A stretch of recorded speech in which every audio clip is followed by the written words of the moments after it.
Boss Ironman Mindanao Cup isinagawa ngayong araw ng Sabado, January 31, 2026 at isa ang Cotabato City sa naging checkpoint ng nasabing programa.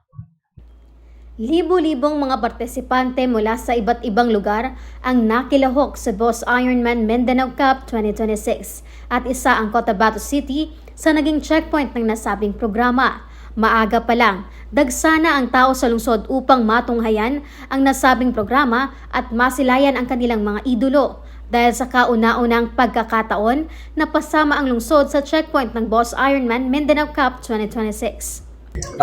Boss Ironman Mindanao Cup 2026. Ito po ang pamamaraan ng Boss Club na to promote tourism, specifically is mototourism.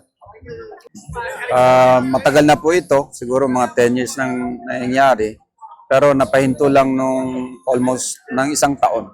At fortunately, dito po sa Cotabato City is na-consider po nila na maging checkpoint po itong Cotabato City.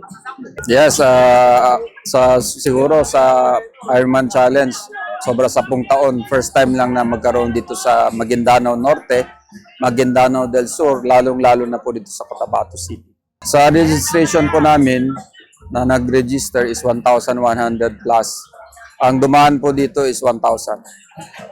Nagpapasalamat po kami sa ating buting City Mayor, si Mayor Bruce Matabalaw, Mayor ng lahat, kasi po hindi po ito mangyayari na magiging successful kung hindi po talaga full support ang Cotabato City Official Dome, lalong-lalo na po si Mayor Bruce Matabalaw. In behalf of the Boss Club, I would like to thank the city, Cotabato City, the police, the AFP, and all the staffs ng Cotabato City. Isang simbolo lamang ito ng ating lungsod ay mapayapa. Basta Cotabateños, disiplinado. Mula dito sa Cotabato City, ako po si Jovelyn Piang de la Cruz. Basta Balita, ibandera mo.